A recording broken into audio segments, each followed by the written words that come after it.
Hello everyone and welcome to a new video of your Polyglot Academy. In this series when we're attempting learning German as fast as possible. Today it's lesson 34 and we're going to talk about the subordinate sentences, also called Nebensätze in German, so let's start. Now, what is Nebensatz?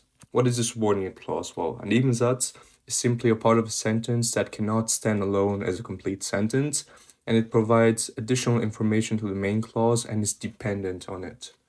Well, another thing which might be useful is that the Nebensatz is introduced by subordinating conjunction, such as weil, das, wenn, etc., but we'll talk about them in the next lessons. And the Nebensatz typically follows the main clause. Here's an example. Ich esse einen Apfel, weil ich Hunger habe. If we would like to divide this complex sentence into two sentences, then we would get the following result. Well, firstly, we have the main clause, also called Hauptsatz in German. Ich esse einen Apfel. This is the main clause and it can stand alone as a complete sentence, as it provides the primary information. So, in this case, the information that I'm eating an apple. The second sentence we would get is the subordinate clause, also called Nebensatz. It gives the reason why the action in the main clause is happening. So in this case, we're knowing why I'm eating an apple. I'm eating an apple because I'm hungry. And in this example, you can see that weil, which means because, is the subordinating conjunction that introduces the subordinate clause, indicating a cause-effect relationship. So this is mostly the division into the two sentences. We have a Hauptsatz and we have a Nebensatz. Another thing which is very important to notice, and please remember this, if you would compare the two verbs from the two sentences, we have esse in the Hauptsatz and we have habe in the Nebensatz. Now, while building the Hauptsatz, while building the main clause, we're simply building a normal sentence. Ich esse einen Apfel. However, while building a Nebensatz, while building a subordinate clause, you always have to remember that the verb is placed right at the end of the subordinate clause.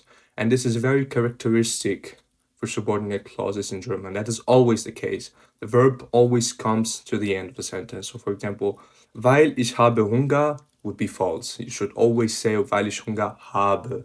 The verb comes at the end and the subject mostly comes right after the subordinate conjunction. Now, a question which might be important would be also to know why are Nebensätze so important. Well, there are a few reasons, but I'll list you the most important ones. They're very important because of their complexity and detail. So subordinate clauses mostly allow speakers and writers to convey more complex ideas by adding layers of meaning, such as causes, conditions, contrasts, or purposes, for example, as we saw in the last example with the cause-effect relationship between the Nebensatz and the Hauptsatz. They help you to build clear sentences and they help clarify relationships between different parts of a sentence so that the communication is going to be more precise. In addition to that, they also contribute to the overall flow and cohesion of the text by linking main ideas with supporting details, and because of that, your flow is going to result better. And finally, the Nebensätze are also very important in order to understand written texts because the subordinate clauses are frequently used in written German, and by being proficient in recognizing and understanding them, it is going to be very important and crucial for reading comprehension, which is also a part of the written exam at Goethe Institute while trying to reach your B1 in German or B2, however. The last sentence I'm going to talk about, which is a very important example into understanding the meaning of Nebensätze, is the following one. So let's consider a normal sentence. Ich bin müde. This is simply a normal sentence. There are no subordinate sentences, and it is a main clause because it is conveying the primary information. What is happening? Well, I'm tired. Ich bin müde. Now let's have a look at the second sentence, which is more complex, and we're kind of completing it with the use of a Nebensatz. Ich bin müde, weil ich schlecht geschlafen habe. So what is the difference between the two sentences? Well, grammatically speaking, there's only one difference. We're kind of adding one information more.